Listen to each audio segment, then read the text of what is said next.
तो चलिए स्टार्ट करते हैं। सभी को नमस्कार, सभी को जय हिंद, गुड मॉर्निंग, सभी को गुड मॉर्निंग। चलिए काफ़ी लोग यहाँ पर जुड़ चुके, एक बार क्लियर कर दीजिए। चलिए क्लियर कर दीजिए, अगर आपको आवाज़ आ रही है तो जल्दी से आइए और एक बार क्लियर कर दीजिए। अगर आवाज़ आ रही है तो हम लोग क्लास को स्टार्ट करते हैं। चलिए आवाज़ आ रही है? जय हिंद, गुड मॉर्निंग, जय हिंद। चलिए स्टार्ट करते हैं। यहाँ पर क्वेश्चन दिया है कि केंद्रीय इलेक्ट्रॉनिक इंजीनियरिंग अनुसंधान संस्थान अवस्थित है।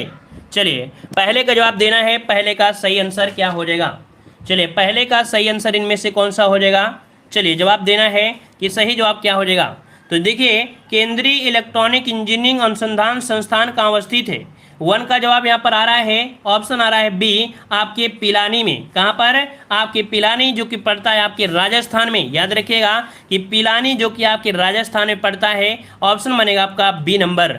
आगे बढ़ते हैं। क्वेश्चन आपसे दिया गया है कि अंतर्राष्ट्रीय हॉकी मैच की अवधि कितनी होती है। चलिए यहाँ पर जवाब देना है, सही जवाब इनमें से क्या हो जाएगा कि इंटरनेशनल न्यूज सर्विस एजेंसी किस देश का समाचार एजेंसी है। चलिए यहाँ पर जवाब देना है, सही जवाब क्या बनेगा। इंटरनेशनल न्यूज सर्विस एजेंसी किस देश का समाचार एजेंसी है। यहाँ पर 3 का ऑप्शन बनेगा डी, ये है आपके यूएसए की है। ऑप्शन क्या बनेगा? डी नंबर इसका जवाब राइट हो जाएगा। आगे बढ़ते हैं। क्वेश्चन दिया है कि हेड्स एंड टेल्स उपन्यास के लेखक कौन है।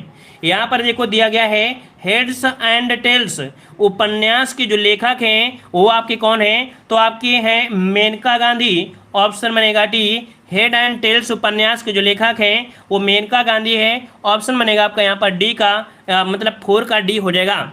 आगे बढ़ते हैं। क्वेश्चन आपसे अगला पूछा गया है कि सर्वप्रथम चंद्रमा पर मानव पहुंचाने वाला जो यान था कौन था। यहाँ पर इस प्रश्न को हमने पिछले वाले मॉडल पेपर में भी आपको सॉल्व करा दिया है।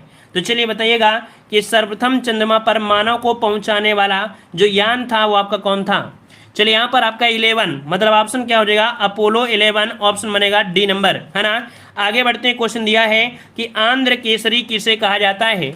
आंध्र केसरी किसे कहा जाता है। यहाँ पर आपका 6 नंबर में काफ़ी लोग जवाब दे रहे हैं ए नंबर। तो चलिए यहाँ पर देखते हैं कि आपका जवाब बिल्कुल सही है। तो आपका जवाब बिल्कुल सही है कि आंध्र केसरी के नाम से टी प्रकाशन को जानते हैं। किसे? तो आपके टी प्रकाशन को जानते हैं। ऑप्शन बनेगा आपका ए नंबर। अगला क्वेश्चन है सबसे पुराना कैलेंडर कौन सा है। सबसे पुराना कैलेंडर कौन सा है 7 नंबर में। तो याद रखिए सबसे पुराना है ग्रेगोरियन। कौन? ग्रेगोरियन कैलेंडर, जो कि आपका सबसे पुराना कैलेंडर माना जाता है। ऑप्शन बनेगा आपका यहाँ पर ए नंबर। नेक्स्ट क्वेश्चन दिया गया है कि थर्ड वर्ल्ड शब्द का प्रयोग किसके संदर्भ में किया जाता है।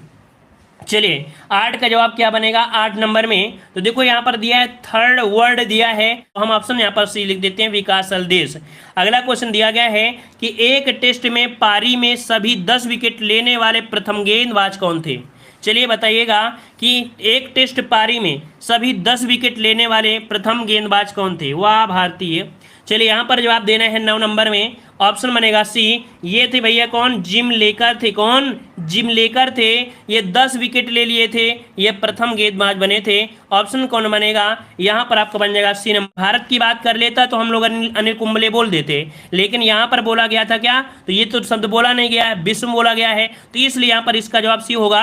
अगर भारत बोल देता तो हम लोग अनिल कुंबले कह देते। क्लियर हो गया है। इंडिया का फर्स्ट आपका है यहाँ पर अनिल कुंबले। चलिए आगे बढ़ते हैं। क्वेश्चन दिया गया है कि एशिया का सबसे लंबा सड़क सेतु कहाँ पर स्थित है। चलिए 11 का जवाब देना है 11 नंबर में। तो देखिएगा कि एशिया का सबसे बड़ा लंबा सेतु दिया गया है, जो कि आपके कहाँ पर है, आपके पटना में है। कहाँ पर है आपके, तो आपके पटना में है, जो कि एक महात्मा गांधी सेतु के नाम से जाना जाता है। ठीक है ना। और आपका जवाब हो जाएगा डी नंबर। अगला क्वेश्चन आप दिया गया है कि डबल फॉल्ट शब्द किस खेल से संबंधित है। चलिए डबल फॉल्ट का संबंध आपको पूछा गया है। यहाँ पर सही जवाब कौन सा हो जाएगा। चलिए यहाँ पर देखना है सही जवाब क्या बनेगा। तो कुछ कह रहे हैं टेनिस से है। चलिए टेनिस का जवाब आ रहा है, तो आपका जवाब बिल्कुल सही है। आपके टेनिस से संबंधित है। डबल फॉल्ट का संबंध आपके टेनिस से है। ऑप्शन बनेगा यहाँ पर आपका डी नंबर। नेक्स्ट क्वेश्चन दिया गया है कि संयुक्त राष्ट्र में 5 महाशक्तियाँ निषेधाधिकार का उपयोग करती हैं। तो यहाँ पर यार बताइए किसमें आपकी करती हैं, मतलब 5 वीटो पावर प्राप्त है ना, जो कि किसके अंतर्गत आपको मिलेंगे। यहाँ पर ऑप्शन बनेगा आपका बी नंबर, जो सुरक्षा परिषद है। सुरक्षा परिषद की 5 आपकी होती हैं जिन्हें वीटो पावर दिया गया है ना। ऑप्शन क्या बनेगा? बी, जो कि आपकी स्थायी देश आपके हैं। अगला क्वेश्चन दिया गया है कि भारत का सबसे लंबा रेलवे प्लेटफॉर्म कहाँ है? भारत का सबसे लंबा रेलवे प्लेटफॉर्म कहाँ पर है? तो आपका जवाब आ रहा है यहाँ पर आपका गोरखपुर, ऑप्शन सी हो जाएगा, गोरखपुर हो जाएगा। आगे बढ़ते हैं, क्वेश्चन आपसे अगला पूछा गया है। चलिए यहाँ पर दिया है कर आपसे यहाँ पर LBW निम्नलिखित में से किस खेल से है? LBW भाई, LBW किस में बोलते हैं? चलिए बताइएगा भाई, LBW किसे बोलते हैं? LBW 15 का ऑप्शन यहाँ पर क्रिकेट में है ना, वही बोल देते हैं ना हम लोग अपने भाषा में बोलते हैं LPW, वही LBW आपका हो जाएगा। ठीक है ना, क्लियर है इतना पॉइंट? चलिए आगे बढ़ते हैं, क्वेश्चन आपसे अगला पूछा गया है। अच्छा, हुगली जंक्शन, चलिए कोई बात नहीं, अगले क्वेश्चन आते हैं। क्वेश्चन दिया गया है ओलंपिक खेल सामान्यतः कितने वर्षों के अंतराल पर आयोजित किए जाते हैं? चलिए यहाँ पर जवाब देना है, सही जवाब इनमें से कौन हो जाएगा? ओलंपिक खेल समानता तो अभी हमने बताया था कि 4 वर्षों में आपके खेले जाते हैं। आगे बढ़ते हैं, क्वेश्चन दिया है कि साहित्य में नोबेल पुरस्कार पाने वाले प्रथम भारतीय कौन थे? साहित्य में नोबेल पुरस्कार पाने वाले ये प्रथम भारतीय जो आपके थे वो आपके कौन थे? तो यहाँ पर आपका हो जाएगा कौन सा? ऑप्शन आ रहा है बी, आपके रविन्द्रनाथ टैगोर हैं, जिन्हें गीतांजलि के लिए दिया गया था। याद रखिएगा, गीतांजलि के लिए ये पुरस्कार दिया गया था। और याद रखिएगा कि ये आपकी 1913 में, जो कि देखा जाए एशिया में पहले व्यक्ति थे जिन्हें ये पुरस्कार दिया गया था। ठीक है ना, क्लियर है ना? जन्म कहाँ हुआ था? तो जन्म आपके हुआ था कोलकाता में। कहाँ पर जन्म हुआ था? कोलकाता में आपका हुआ था, याद रखिएगा। आगे बढ़ते हैं, क्वेश्चन दिया है कि मदर टेरेसा का जन्म किस देश में हुआ था? चलिए बताइएगा, मदर टेरेसा का जन्म किस देश में हुआ था? ये भी क्वेश्चन आपका पूछा जाता है क्योंकि इनको भी पुरस्कार दिया गया है। तो चलिए यहाँ पर 18 नंबर का जवाब आ रहा है ऑप्शन डी, ये हुआ था आपके युगोस्लाविया में। कहाँ पर? युगोस्लाविया, ऑप्शन बनेगा आपका डी नंबर, यहाँ पर आपका डी हो जाएगा। ठीक है, आगे बढ़ते हैं, क्वेश्चन दिया है शब्द दिया है चकर। चकर शब्द किस खेल में प्रयोग किया जाता है? चकर शब्द किस खेल में प्रयोग करते हैं? इसका प्रयोग मिलेगा आपके पोलो में। किसमें? पोलो में। और पोलो में जो खिलाड़ी होते हैं वो आपके 4 होते हैं। कितने? 4 होते हैं, ऑप्शन बनेगा यहाँ पर आपका डी नंबर, पोलो। ठीक है, आगे बढ़ते हैं, क्वेश्चन दिया है कि भारत का प्रथम समाचार पत्र कौन था? भारत का समाचार पत्र कौन था? 20 का जवाब देना है। 20 का राइट आंसर क्या हो जाएगा? चलिए 20 में जवाब आ रहा है यहाँ पर बंगाल गजट, जो कि आपके पिछले मॉडल पेपर में भी ये क्वेश्चन आपको देखने को मिला था, बंगाल गजट हो जाएगा। अगला क्वेश्चन दिया है मेघदूतम किसकी रचना है? IMP क्वेश्चन है, ये हिंदी से लेके जीके तक में क्वेश्चन पूछा जाता है। तो चलिए यहाँ पर आपका जवाब बिल्कुल सही है, यहाँ पर आपका जवाब हो जाएगा आपके कालिदास, ऑप्शन आपका बी हो जाएगा, कालिदास। नेक्स्ट क्वेश्चन दिया है कि विश्व की सबसे लंबी रेल लाइन कौन सी है? विश्व की सबसे लंबी रेल लाइन कौन सी है? यहाँ पर आपका 22 का जवाब दीजिएगा। चलिए 22 का जवाब देना है, यहाँ पर आपका जवाब हो जाएगा कौन सा? ट्रांस साइबेरियन रेल मार्ग। कौन सा? ऑप्शन बनेगा ए नंबर, ट्रांस साइबेरियन रेल मार्ग। ये स्टार्टिंग होती है मास्को से और जाता है व्लादिवोस्तोक तक जाता है। कुल मिला के देखा जाए तो 9289 किलोमीटर के साथ देखा जाए दुनिया की सबसे लंबी व्यस्त रहने वाली लाइनों में से एक आपकी है। ठीक है ना, क्लियर है? चलिए आगे बढ़ते हैं, क्वेश्चन आपसे अगला पूछा गया है यूनेस्को द्वारा स्थापित विश्व नृत्य दिवस कब मनाया जाता है? विश्व नृत्य दिवस कब मनाया जाता है? इसको भी स्टेटस में लगाइएगा ताकि दूसरे लोग पता चले कि नहीं, इस बच्चे को बहुत कुछ आता है और हर एक डेट इसे याद रहती है। तो जल्दी से इसका स्क्रीनशॉट लीजिए और डेट में इसे याद रखिएगा और कमेंट बॉक्स में पूछिएगा बच्चों से, अपने दोस्तों से कि चलिए बताइएगा विश्व नृत्य कब मनाते हैं। तो याद रखिए इसका राइट आंसर आपका 23 का जवाब कौन सा बनेगा? यहाँ पर 29 अप्रैल, यहाँ पर डी हो जाएगा 29 अप्रैल। याद रखिए ये विश्व अंतर्राष्ट्रीय नृत्य दिवस के तौर पर मनाया जाता है। ठीक है ना, और 1982 से इसकी शुरुआत हुई थी। कब? 1982 से इसकी शुरुआत आपकी हुई थी। आगे बढ़ते हैं, क्वेश्चन दिया है कि टाइटैनिक फिल्म में मुख्य अभिनेत्री का अभिनय जो किया था किसने किया था? सभी ने मूवी देखी होगा टाइटैनिक की, है ना। यहाँ पर 24 का जवाब क्या बनेगा? तो 24 का ऑप्शन आ रहा है डी, ये थी आपकी कौन? तो आपकी केंट विंसलेट। कौन? केंट विंसलेट, ऑप्शन बनेगा यहाँ पर डी आपका जवाब। अगला क्वेश्चन दिया है कि सांड की लड़ाई किस खेल का राष्ट्रीय खेल है? सांड की लड़ाई, चलिए यहाँ पर बताइए, सांड की लड़ाई आपसे पूछा गया है, सांड की लड़ाई। तो यहाँ पर जवाब सही क्या हो जाएगा? तो चलिए यहाँ पर आपका जवाब आ रहा है ऑप्शन राइट। यहाँ पर आपका हो जाएगा कौन सा भाई, सांड की लड़ाई स्पेन। यहाँ पर ऑप्शन क्या हो जाएगा, चीन हो जाएगा। सांड की लड़ाई स्पेन में है। और भारत में तो जल्लीकट्टू आपके कहाँ पर है, तो तमिलनाडु, वही सेम प्रोसेस यहाँ पर है। अगला क्वेश्चन दिया गया है टर्की की राजधानी क्या है, तो यहाँ पर आपको हो जाएगा अंकारा। क्या एग्जाम में पूछा जाता है, टर्की की राजधानी पूछी जाती है आपकी कहाँ पर है, अंकारा में है। ऑप्शन में क्या बनेगा, यहाँ पर आपका हो जाएगा ए नंबर आपका जवाब राइट हो जाएगा। ये कहाँ पर स्थित है, तो याद रखिएगा कि आपके वियना कह सकते हैं। चलिए टर्की की राजधानी हो गया। अगला दिया वियना ऑस्ट्रिया जिसे बोलते हैं, ये किस नदी किनारे बसा है। चलिए वियना जो आपका है किस नदी किनारे बसा है, यहाँ पर 27 नंबर में ऑप्शन आ चुका है। कुछ लोगों ने जवाब दिया है ए नंबर, ये डेन्यूब नदी किनारे है। क्या डेन्यूब नदी किनारे है, और यूरोप की दूसरी सबसे लंबी नदी आपकी है। ऑप्शन बन जाएगा ए नंबर। अगला क्वेश्चन आपसे दिया गया है, कह रहा आपसे यहाँ पर भारतीय नौसेना में शामिल प्रथम नाविकीय पनडुब्बी का नाम क्या है। ये बताइएगा कि भारतीय नौसेना में शामिल प्रथम नाभिकीय पनडुब्बी, ये प्रथम नाभिकीय पनडुब्बी का नाम है, जो कि ऑप्शन हो जाएगा सी, ये आपकी चक्र। कौन है, तो चक्र होगा। ऑप्शन क्या बनेगा, यहाँ पर आपका सी होगा, यहाँ पर सी हो जाएगा। ठीक है ना। आईएनएस चक्र परमाणु पनडुब्बी के पानी में उतरते ही याद रखिए भारतीय नौसेना दुनिया की उन चुनिंदा सेनाओं में शामिल हो गई जो कि नाविकीय पनडुब्बियों के सहारे सागर की गहराइयों में दबदबा बना सकती है। ठीक है ना। रक्षा मंत्री एके टनी आपके मौजूद थे, एके एंटनी मौजूद थे इस समय। आगे बढ़ते हैं, क्वेश्चन आपसे अगला पूछा गया है, कह रहा है उपन्यास दिया गया है, क्या नाम है, बार एंड पीस के लेखक कौन है। उपन्यास बार एंड पीस के जो आपके लेखक हैं वो आपके कौन हैं। आप लोगों के जवाब इतने फास्ट हैं कि हम कंफ्यूज हो जाते हैं कि आप किसका जवाब दे दे। हम सोचते हैं कि लगता है हम गलत बोल गए, तो आप लोग इतनी स्पीड में हैं। याद रखिए 29 का ऑप्शन जो बनेगा वो ए हो जाएगा। काउंट लियो टॉलस्टॉय आपके बार एंड पीस के लेखक हैं, काउंट लियो टॉलस्टॉय। ऑप्शन बन जाएगा यहाँ पर ये काउंट लियो टॉलस्टॉय। अगला क्वेश्चन दिया है कि भारत में जूडो खेल का आरंभ किसने किया था। भारत में जूडो खेल का जो आरंभ किया वो किसने किया। 30 का जवाब देना है। 30 का राइट आंसर क्या बन जाएगा, तो 30 का ऑप्शन आ रहा है यहाँ पर ए नंबर। ये थे आपके वाई चांग। कौन, वाई चांग। इसका राइट आंसर आपका बन जाएगा ए नंबर। ठीक है। अगला क्वेश्चन दिया गया है कि अंतरिक्ष में जाने वाला प्रथम भारतीय कौन है। अंतरिक्ष में जाने वाला प्रथम भारतीय इनमें से कौन था। चलिए सभी को पता होगा क्योंकि पिछली क्लास में बताया था कि आपके मोहन राकेश वर्मा है ना। ऑप्शन बनेगा बी, ये अंतरिक्ष में जाने वाले प्रथम भारतीय थे। ऑप्शन बनेगा आपका बी नंबर। नेक्स्ट क्वेश्चन दिया गया है कि शताब्दी एक्सप्रेस निम्नलिखित शताब्दी में से वर्ष के अवसर पर चली। मतलब यहाँ पर पूछा गया है जो आपकी शताब्दी एक्सप्रेस है वो किसके जन्म दिवस के रूप में या किसके शताब्दी वर्ष पर आपकी चली। तो ये आपका जवाब क्या हो जाएगा, यहाँ पर जवाहरलाल नेहरू। 32 का ऑप्शन क्या बनेगा, याद रखिएगा कि जवाहरलाल नेहरू के जन्म के शताब्दी वर्ष पर आपकी चली शताब्दी एक्सप्रेस। नेक्स्ट क्वेश्चन दिया है कि भारत में प्रथम बार आईएएस की परीक्षा कब हुई थी। चलिए भारत में प्रथम बार आईएएस की जो परीक्षा हुई वो आपकी कब हुई थी। यहाँ पर जवाब देना है। सही जवाब क्या बनेगा भाई, 33 का जवाब देना है 33 नंबर में। चलिए 33 का जवाब देना है 33 नंबर में। 1950 बिल्कुल राइट आंसर है आपके 1950 में। याद रखिए ऑप्शन आपका डी हो जाएगा।